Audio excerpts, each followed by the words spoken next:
Olá, professores, como vão? Espero que todos estejam bem. E estamos aqui, não é, para realizar mais um ATPC dos anos iniciais. E hoje o assunto é sobre a questão da fluência leitora.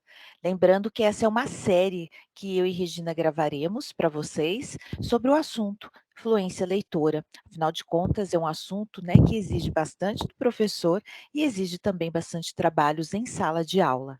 Muito bem. Então, vamos começar. Olá, professor, como vão? Tudo bem com vocês? Né? Então, hoje o tema, como a Dani disse, é sobre fluência leitora. Hoje é o início desse assunto, é um assunto longo, por isso que nós faremos outras formações sobre fluência leitora. E a agenda para hoje, nós teremos indicação literária, fluência leitora. Então, o que será que é fluência leitora? Ler ou contar histórias, será que é a mesma coisa? Será que ler ou contar histórias, né, é a mesma atividade? O que será que vocês pensam que é ler ou contar histórias? E vamos trazer algumas sugestões de atividades.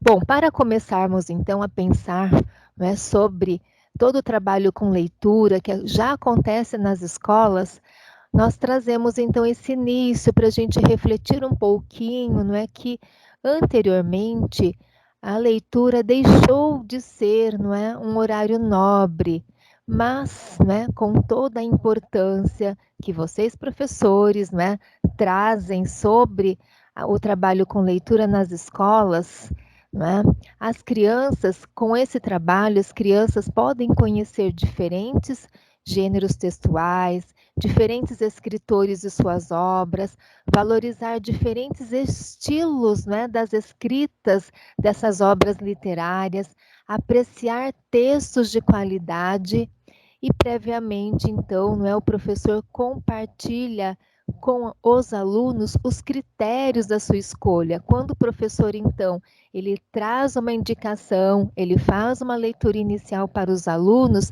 ele teve que conhecer essa obra, não é? Escolher essa obra e quais são esses critérios de escolha. Não é? Então, o professor ele compartilha com a sua turma esses critérios de escolha da obra que ele está trabalhando no momento. E para hoje, não é, nós temos a indicação literária do Pedro Bandeira. Pedro Bandeira, o seu nome completo é Pedro Bandeira da Luna Filho. Ele é um dos autores mais reconhecidos, que tem inúmeras obras e que mais também não é, vende essas obras. Até 2012, ele vendeu cerca de 23 milhões, né, de livros publicados por ele. Ele atualmente tem mais de 50 obras já publicadas e coleciona diversas premiações, como o troféu da Associação Paulista de Críticos de Arte, do Prêmio Jabuti, Prêmio da Câmara Brasileira do Livro, Medalha de Honra ao Mérito Brás Cubas, entre outras premiações. Então, ele é um autor muito reconhecido aqui no nosso país e no exterior também. E aí, então, hoje nós trazemos como indicação literária a obra O Fantástico Mistério da Feiurinha, da editora Moderna. E, essa obra, o autor então faz o resgate das histórias antigas, principalmente aqueles contos, não é? Com o príncipe encantado, a princesa, e normalmente esses contos, eles terminam, não é? Vocês lembram? E viveram felizes para sempre. Mas como será que é o final desse viveram felizes para sempre? O que acontece depois desse felizes para sempre? Nesta obra, O Fantástico Mistério da Feiurinha, o autor, ele divide essa obra em diversos capítulos que ele chama de zero. Então começa com capítulo zero, com capítulo zero e meio, capítulo zero e três quartos, e assim ele vai até chegar no capítulo 1. E no capítulo zero, não é? Este livro começa assim: é difícil explicar direito como é que eu fui me meter nessa história. Naquela época, eu era um autor iniciante, com muitas ideias na cabeça e poucas no papel. Observava as pessoas, os bichos e a mim mesmo, tentando entender tudo e a tudo transformar em histórias que tivessem verdade, que tivessem calor, que tivessem graça. Por isso, é difícil entender como é que eu fui me meter num embrulho que nada tinha a ver com tudo que eu observava. Só sei que me meti e não soube como cair fora da confusão. Então, nós vamos continuar mais um pouquinho daqui a pouco aqui na nossa formação. E aí, Dani, eu pergunto para você, o que será essa tal de fluência leitora, não é? A gente vê tanto falar sobre fluência leitora, então como é que define, né, para os nossos professores, para os nossos coordenadores que estão nos acompanhando mais uma formação, não é?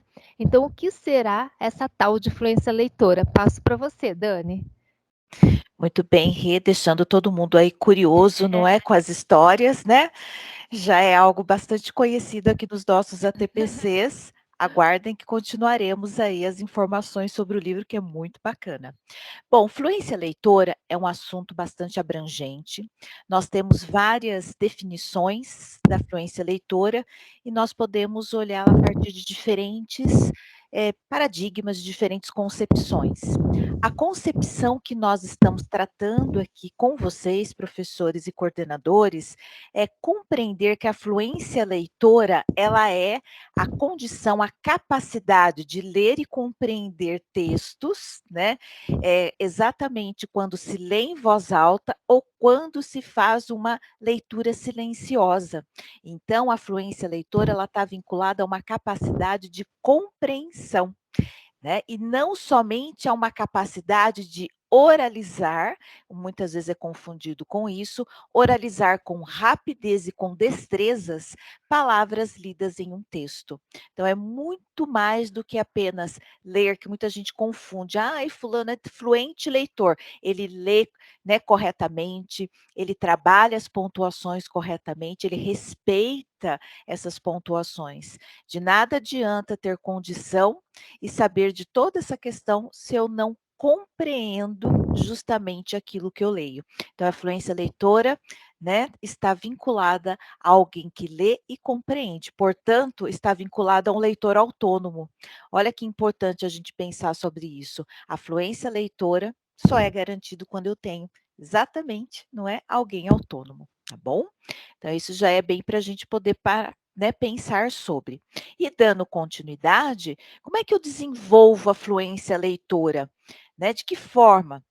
A gente pode pensar em desenvolver a fluência leitora a partir da construção de algumas situações que correspondam a práticas sociais deste leitor enquanto um leitor autônomo. Primeiro, que favoreçam essa compreensão, né, a partir de uma leitura colaborativa. Essa é uma excelente modalidade de leitura a ser trabalhada com os nossos alunos e também com o uso de estratégias de leitura para produzir os sentidos do texto. Então, esse é o início do desenvolvimento de um leitor fluente, né? E o que não seria desenvolver de jeito nenhum a leitura fluente? Seria somente treinar, ainda coloque entre aspas o verbo, treinar a leitura em voz alta, tendo apenas como foco a velocidade e a entonação dessa leitura, né? E agora, né, vamos pensar, né, Rê, como trabalha a fluência leitora? E por onde nós começamos? Ou será que né, o pessoal já trabalha com fluência, né, e nem sabe que já está trabalhando com fluência leitora? Exatamente, né? Então vamos lá. Bom, a leitura, vamos resgatar alguns conceitos. Nós sabemos que ela é um processo com o qual se compreende exatamente um trabalho ativo que possa ter uma construção de significados do texto, considerando os objetivos, o conhecimento sobre o assunto, sobre a temática abordada, sobre o autor que está se desenvolvendo, né? E também sobre algumas características da língua, considerando o gênero, o seu portador, o sistema de escrita e entre outros. Tudo isso compõe esse conjunto aí chamado leitura e compreensão. Mas não se trata simplesmente de extrair uma informação de uma escrita, apenas decodificando ou reconhecendo letras, palavras que estão escritas. Mas é uma atividade, nós sabemos, a leitura, que implica a compreensão e os sentidos atribuídos de quem se lê, principalmente, não é, quando eu compreendo aquilo que eu leio. Isso já está nos PCNs de língua portuguesa, né? Há um bom tempo atrás que eles estão aí circulando na rede enquanto informação. E o que mais, né, nós temos em relação à questão da leitura? E o que será que é formar um bom leitor? Bom, para formar um leitor competente, um leitor fluente, eu preciso, né, de alguém que compreenda o que lê, que possa aprender a ler também o que está escrito, identificando tanto os elementos implícitos e estabelecer as relações entre o que se lê com os conhecimentos que já possui sobre aquele tema, o repertório que já possui sobre aquele tema, e que saiba que o mesmo tema pode ter vários sentidos atribuídos. E, além de tudo isso, que ele consiga justificar e validar a leitura a partir dos elementos discursivos. Bom, se tudo isso é tão importante para formar leitor, aí a gente vai entrar numa questão muito importante. Apenas a leitura, não é? Ela é feita pelo professor, ela pode ajudar na fluência leitora? Essa é uma pergunta que a gente pode fazer aqui em ATPC. E o contar histórias, será que ajuda na fluência leitora? Hum? Então, agora nós vamos começar a discutir nesse primeiro ATPC com vocês algumas diferenças de algumas possibilidades de trabalho com os alunos, né? O ler e o contar histórias. Muitas vezes são tratados como sendo sinônimos.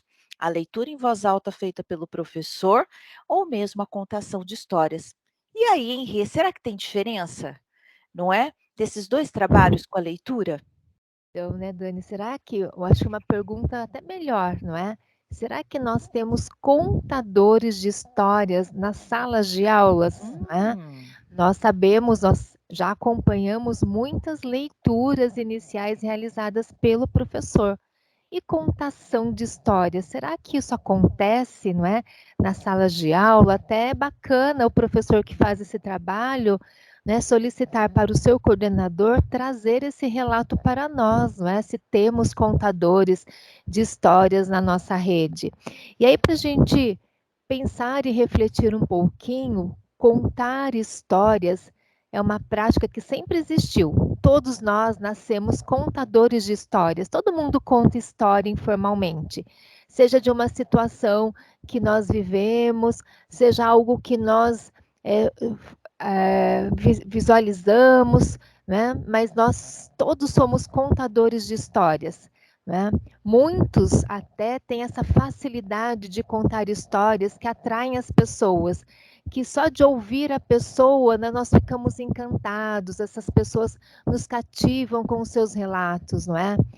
Agora, dependendo de como eu conto essas histórias, eu posso transformar as minhas histórias, os meus relatos, não é, em algo não tão chamativo, não é? Que de repente são histórias enfadonhas, que têm pouco colorido e que naturalmente a gente perde os ouvintes, as pessoas começam, né, a deixar de ouvir essas histórias. E também essas contações de histórias, não é?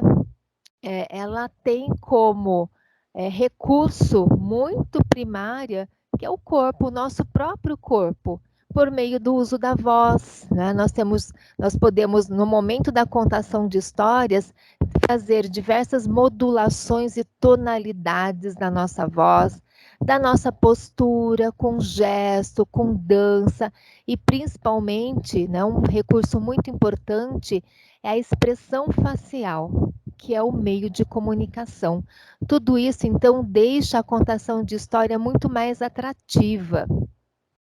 E sem, é lógico, desmerecer a leitura de uma história, a contação, então, ela é mais rica, porque permite essa interpretação. que na próxima formação, né, Dani, nós vamos trazer um pouquinho essa discussão, o que seria interpretação, o que seria dramatização, e não é para a gente pensar, então, que na contação de histórias não é uma dramatização da história, não é? E nessa interpretação, ela traz muito a pessoalidade do contador à comunicação, não é? Esse contador, ele desenvolve, então, essa comunicação muito pessoal dele, né? A marca dele, de como ele conta essa história. E por meio da música, eu posso ter, então, dois intérpretes, né? Para uma determinada composição, de um compositor, que podem causar diferentes emoções em diferentes plateias. Então, de repente, eu estou contando uma história para uma plateia hoje, que terá uma reação, uma causar emoções. Na próxima, amanhã, é uma outra plateia, que essa outra plateia terá outra reação, né? Terá outras emoções. Por quê? Depende muito do meu estilo, da minha modulação de voz, das minhas expressões faciais e corporais. E é lógico, isso ao longo do tempo, eu, como contador, irei, então, não é, desenvolvendo todas essas características de contador de histórias. Às vezes, na primeira vez, não é, ao fazer a nossa avaliação, a gente fica, nossa, não fui tão bem assim. Mas quanto mais eu conto histórias, né, eu vou desenvolvendo cada vez mais todos esses recursos do meu próprio corpo. Eu também começo a fazer esse meu autoconhecimento para utilizar melhor a voz, a minha expressão, né? A minha expressão tanto facial como corporal. Outro fator importante, não é, que na contação de história é possível, é que eu posso simplificar os aspectos da história. É lógico que eu não posso mudar, não é, a sequência dos fatos da história, mas eu posso, durante a contação da história, trazer os fatos mais importantes para que, não é, a plateia que está assistindo fique, não é, interessada na história do começo ao fim. Né? E também eu tenho que pensar muito na faixa etária que eu estou contando a história. Né? Porque se eu pensar em uma criança, em um aluno de 5, 6 anos, o interesse é diferente para alunos de 12, e vamos pensar até nos adolescentes de 16, 17 anos. Então, quando eu vou, não é, escolher um conto, uma história para contar, eu preciso levar muito em conta a faixa etária que eu estou, então, realizando essa contação de histórias. E aí também, não é, eu preciso, durante o contar histórias, eu preciso, então, deixar esse momento agradável, não é? Que todo grupo de crianças ou jovens entendam o que eu estou contando, o que eu estou trazendo para transmitir essa história, né? Eu preciso, então, às vezes, eu posso enriquecer essa contação, esse momento, descrevendo um personagem por um tempo maior, para que esse envolvimento seja interessante. Eu posso trazer outros elementos, eu posso, de repente, colocar um lenço, não é?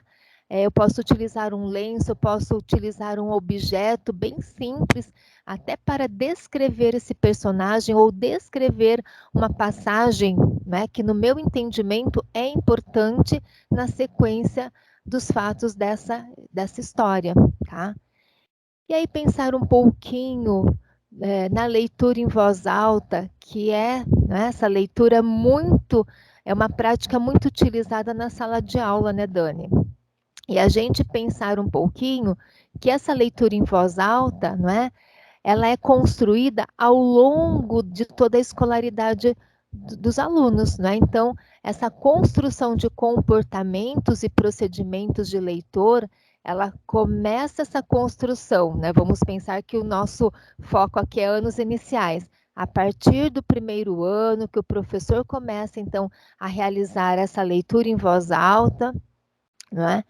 Então, essa construção começa a partir do primeiro ano, ela se estende, então, como no nosso caso, até o quinto ano, e essa construção de comportamentos e procedimentos leitor aí continua depois nos anos finais e no ensino médio. Então, essa construção de comportamentos e procedimentos de leitor é ao longo de toda a escolaridade dos nossos estudantes. E na leitura em voz alta, eu tenho algumas finalidades, não é? Na construção de comportamentos de leitor. Critérios de escolha e apreciação de obras de acordo com a faixa etária, recursos que utilizou para a escolha de textos, como autor, gênero, editora, ilustrações e outros recursos, possibilitar aos alunos que não leem, então, vamos pensar no aluno lá no primeiro ano, que eles chegaram lá em fevereiro, que eles não tinham uma leitura com autonomia. Eu também trago essa possibilidade, não é, para os primeiros contatos com obras de escrita de boa qualidade, para que ele construa o repertório para a gente pensar aí nessa leitura com autonomia, né, na escrita e na compreensão leitora. Possibilitar aos alunos contato com os textos que não escolheriam de maneira independente. Então, vejam a importância do papel do professor, não é? Como referência, não é?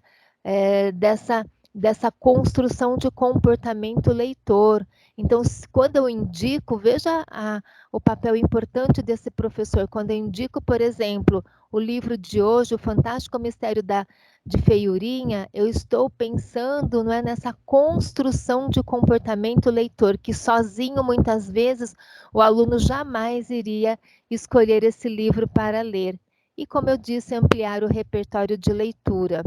Para trazer tanto o trabalho de leitura em voz alta pelo professor ou a contação de história, eu, professor, conhecer a história. Né? Eu preciso ler, eu preciso saber da sequência da história, quem é o autor, qual é o gênero textual.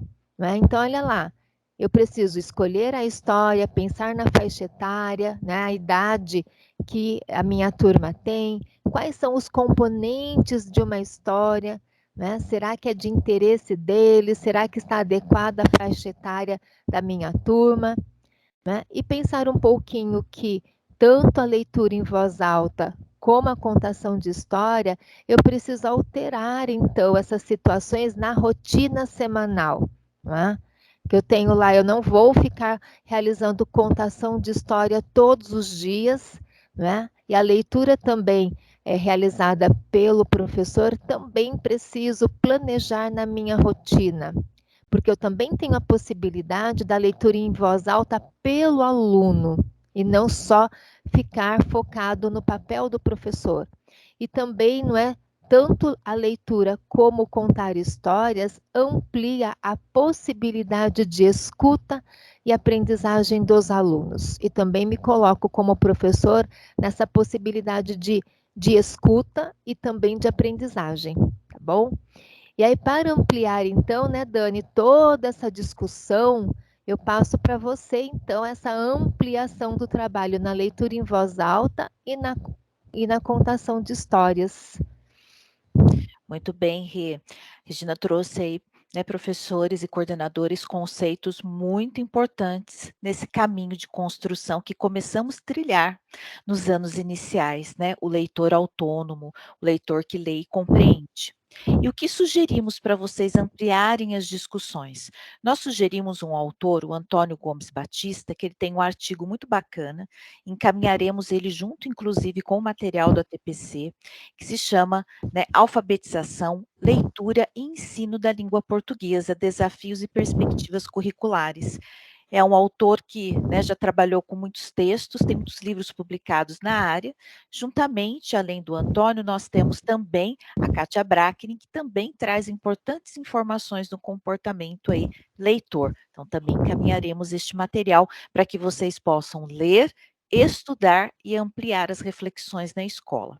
Então, para o autor Antônio, né, Gomes Batista, nós temos aí, né, importantes informações para que o aluno leia E a partir dessa leitura com fluência, é fundamental que ele possa, primeiramente, ter um amplo domínio das relações, é claro, entre grafemas e fonemas, isso é essencial, mesmo conhecendo a questão ortográfica da língua, mas, né, é importante que ele não só automatize o processo de identificação das palavras, mas é importante, em especial, que esse autor destaca, que o aluno seja capaz de realizar uma leitura expressiva e que envolve uma adequada atenção entre os elementos da prosódia, como entonação, ênfase, ritmo, apreensão das unidades sintáticas e atribua exatamente toda uma compreensão a que se lê. Repetindo, né, Rê, não adianta reconhecer grafemas e fonemas, ter entonação, ter ritmo, se eu não compreendo e aquilo não faz sentido daquilo que eu leio. Isso é muito importante. E como organizar, né, atividades para desenvolver aí a fluência leitora?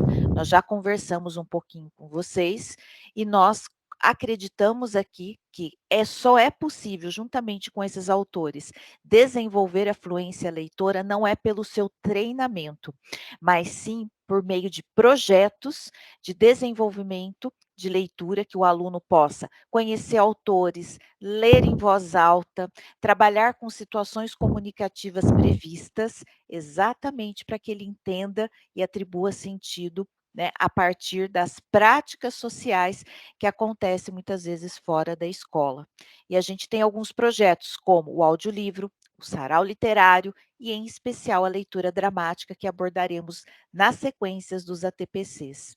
E a leitura feita em voz alta pelo aluno, ela é possível, né, de fato ser desenvolvida? Sim, porque ela é uma grande aliada ao trabalho aí com fluência na escola.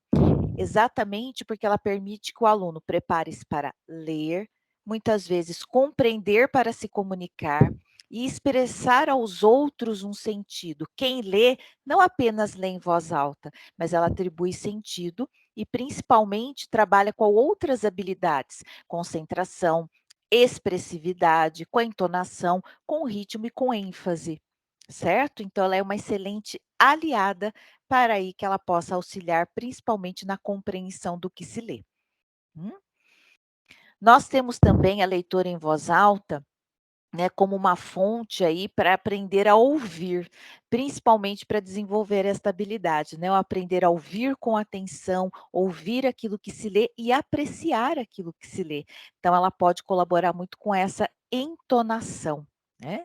Então, quem lê, ele tem que ser capaz de ler, compreender, selecionar o que se lê, escolher a forma que será feita a leitura em grupo, individualmente, principalmente divisão por personagens, por trechos, ele tem que ler, reler, né, tentar organizar sua fala para pensar em apresentar e ajustar, é claro, não é, a questão do tempo da leitura e principalmente ao público aí que foi planejado e que foi destinado. Então veja que como a leitura em voz alta ela auxilia em outras condições que muitas vezes não fica claro para o aluno e para o professor.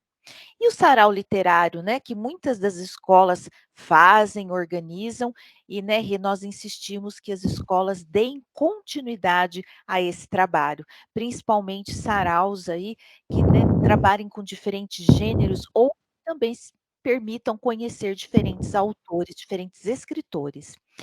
E a gente sabe que o sarau ela é uma atividade de leitura comum nas nossas escolas, mas tem um importante ponto a ser abordado, né, que nem toda proposta de leitura precisa envolver uma proposta de escrita. E nós observamos muitos professores muito preocupados com a escrita nesses projetos de leitura, entre eles com relação ao sarau. Então, preparar uma apresentação de um sarau, não fiquem só presos professores e coordenadores com relação a ter necessariamente uma atividade escrita, lembrando, né, que o grande foco de trabalho é a questão da leitura. Nós comentamos sobre isso porque não que nós estamos menosprezando a questão da escrita, mas é essencial que seja valorizado a questão da leitura, porque nós sabemos, né, Rê, que é uma preocupação grande das crianças e da por parte de vocês de aprenderem a escrita, mas a leitura que também ela é essencial para a construção de um leitor autônomo.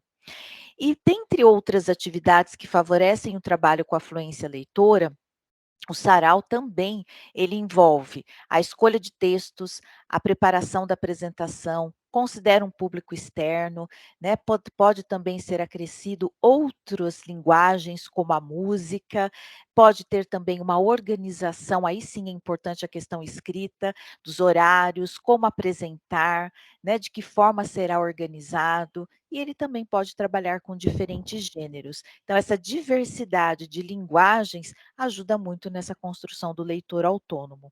Uma outra proposta também que nós temos é a leitura de contos, que aí envolve a questão do audiolivro para a gravação de um CD a ser entregue por uma outra turma, ou mesmo, né, ser apresentado aos pais ou uma outra instituição. Então os alunos, para realizar a questão aí, né, do audiolivro, dessa gravação, eles vão ter que selecionar o texto, eles vão ter que se organizar, né, e preparar essa leitura, e eles vão também durante esses ensaios, no ir e vir, também vão ter que corrigir, ajustar, atentar ao som de voz, atentar se de fato ficou compreensível aquilo que se irá gravar. Então também é um recurso importante que as escolas podem desenvolver. E na sequência, né, Rê, depois nós teremos, aguardem, né, é o segundo ATPC sobre a questão da leitura dramática. E a gente já vai deixar uma pergunta para elas pensarem, né, para todos pensarem. Será que a leitura dramática é a mesma coisa do que dramatizar a leitura? Será que dramatizar é a mesma coisa do que ler em voz alta ou de encenar? Nós vamos depois trabalhar algumas diferenças entre esses conceitos e como eles podem desenvolver a fluência leitora. Nós temos aqui, para fechar um pouquinho as discussões, né, neste ATPC, uma epígrafe de Rubem Alves. Não é bastante ter ouvidos para se ouvir o que é dito, é preciso também que haja silêncio dentro da alma. Hum. Então fica aí, né, Rê, a nossa sugestão, não adianta somente ouvir, nós Sim, precisamos atribuir sentidos. Isso é muito importante para a gente pensar quando se fala em fluência leitora. sim. E aí né, Dani, nós vamos daqui a pouco já encerrar essa formação e fica aí na escola para vocês então discutirem, não é? Planejar na rotina de vocês, principalmente a contação de histórias, não é? Discutam entre vocês, entre os pares, junto com o coordenador, e depois peça para o coordenador trazer notícias para mim, para nós, né, para mim, para Dani, aí nas formações, né, que eles terão presenciais. E para terminar, né, Dani, eu quero trazer mais um trechinho do livro, né, que diz assim: você, você sabe o que significa viver feliz para sempre? Significa casar, ter filhos, engordar e reunir no domingo para comer macarronada? Quer dizer que a felicidade não é viver nenhuma aventura, nada mais de anõezinhos, maçãs envenenadas e sapatinhos de cristal? Como é que alguém pode viver feliz sem aventuras? O que é para você, não é? Viver feliz para sempre. Pois fique sabendo que, mesmo sem querer, eu tive essa oportunidade e é isso que eu quero contar para você. Então, o que será que o Pedro Bandeira quer contar para nós? Eu agradeço, né, por mais esse momento de formação. Muito obrigada e até uma próxima. Obrigada, pessoal. Aguardamos agora as reflexões, as discussões, e agora é com vocês aí na escola. Nosso muito obrigada.